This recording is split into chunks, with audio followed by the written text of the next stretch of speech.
تو یہ 4 مہینے، سال، 40 دن یہ کام نہیں ہے، چونکہ کام کو چھوڑتے چھوڑتے اتنے دور جا چکے ہیں کہ اس کو اپنا کام سمجھنے کو تیار نہیں ہے۔ جو امت 24 گھنٹے کام کرتی تھی اپنا، وہ امت کہتی ہے کہ یہ بھی کوئی کام ہے، مسئلہ کیسے حل ہو؟ تو یہ بات نہیں ہے کہ جہاں کر لیا تو کر لیا اور نہ کیا تو نہ کیا، کیا ہے ہو جائے گا نہیں ہو جائے گا، یہ بات نہیں ہے۔ کام کے چھوڑنے سے انسانیت کا یہ نقصان کیا ہے کہ پاور ہاؤس بند ہو گیا، ان کا اسلام میں داخلہ آپ نے بند کر دیا، اور اپنا نقصان یہ کیا کہ نبی کی زندگی سے محروم ہو کر نبی کے دشمنوں کی زندگی کو اپنا لیا۔ محنت ٹوٹی، جس سے نبی کی زندگی آئی تھی، اس کے ٹوٹنے سے نبی کی زندگی ٹوٹی، نبی کی زندگی ہاتھ سے نکلی، اللہ کا ساتھ ہونا نکل گیا، اللہ کا ساتھ ہونا نکل گیا، آپ کے ہاتھ سے دنیا کا اقتدار اور دنیا کے اوپر جو آپ کا غلبہ تھا وہ ٹوٹ گیا۔ اب آپ کہتے ہیں کہ کسی طریقے سے یہ امت کا کام بن جائے، چلنا وہاں سے پڑے گا جہاں اللہ کہتے ہیں، اسے کہتے ہیں اپنے کام پر واپس آؤ، اس کے بغیر گزارا نہیں ہے۔ یہ بات نہیں ہے کہ کر لیا تو کر لیا، نہیں تو کر لیا، نظام مرتب ہے، مقرر ہے، تاریخ کو اللہ نے دہرایا ہے۔ جب امتیں بنی ہے تو اس محنت سے بنی ہیں، چڑھی ہے تو اس محنت سے چڑھی ہیں، گری ہے تو اس محنت کے چھوڑنے پر گری ہیں، بالکل متعین راستہ ہے، اس میں ایک رتی بھی ادھر ادھر کا فرق نہیں ہے۔ تو چونکہ مناسبت نہیں رہی، یعنی یا تو ہم رات دن صبح شام اپنی محنت کو اتنا پہچانتے تھے کہ نہ ہمیں کھانے کا غم تھا، نہ ہمیں گھر کا غم تھا، نہ اپنے بال بچوں کا غم تھا، ہم کہتے تھے بس اللہ کے پیغام کو پہنچائے چاہے اس میں سب چیز قربان ہو جائے۔ اور آج اتنی دور چلے گئے ہیں تو کیا کہتے ہیں؟ کیا کہتے ہیں؟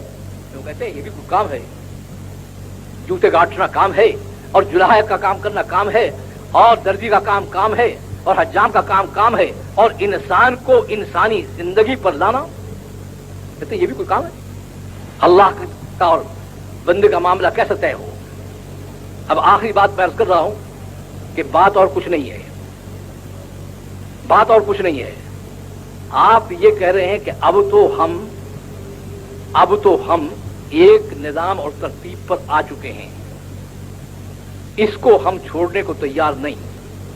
جب تیرے پاس آئیں گے، اللہ نے اس کا ذکر کر دیا ہے کہ جب تیرے پاس آئیں گے تو اس وقت ہم تجھ سے یہ عرض کریں گے ربنا فرجعنا، اب آپ لوٹا دیجئے، اب بات سمجھ میں آ گئی ہے، اب ویسے کریں گے جیسے آپ کہتے ہیں۔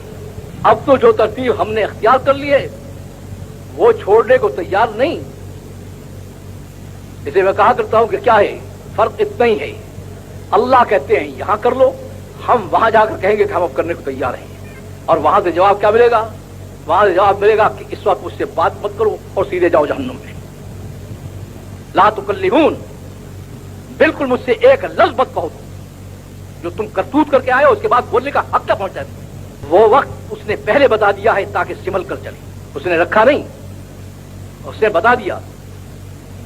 جب اللہ تعالیٰ یہ کہیں گے تو یہ لوگ جو غلط زندگی گزار کر گئے ہیں یہ شیطان کو جا کر چمٹ جائیں گے۔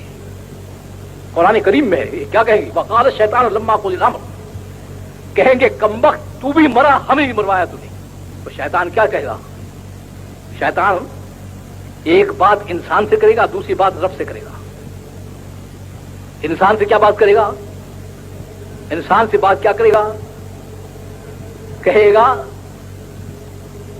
کہ تمہارے اندر سے اللہ نے نبی بھیجے، انہوں نے تمہیں دعوت دی، تم نے ان کی سنی نہیں، میں نے دعوت دی تو میری تم نے سن لی، اور میری والی زندگی کو نافرمانی کی تم نے اختیار کر لیا، تو قصور تمہارا ہے کہ میرا ہے؟ فلا تلومونی ولوموا انفسکم، مجھے ملامت مت کرو، اپنے آپ کو ملامت کرو۔ یہ بات تو کہے گا انسان سے، اور اللہ کے جناب میں ہاتھ جوڑ کر کھڑا ہو جائے گا۔ ان وعدک الحق، آپ حق ہیں اور آپ کا وعدہ بھی حق ہے۔ آپ نے وعدہ کیا ہے کہ جو تیری طرح نافرمانی کی زندگی اختیار کرے گا اور تیری بتائی ہوئی زندگی کو نہیں اپنائے گا، تو نے یہ وعدہ کیا ہے، تیرا وعدہ حق ہے کہ وہ تیرے ساتھ جائے گا۔ اب میں درخواست کر رہا ہوں کہ اپنے وعدے کو پورا کیجیے، اور جنہوں نے تیری نافرمانی میں زندگی گزاری ہے ان سب کو میرے ساتھ بھیجیے،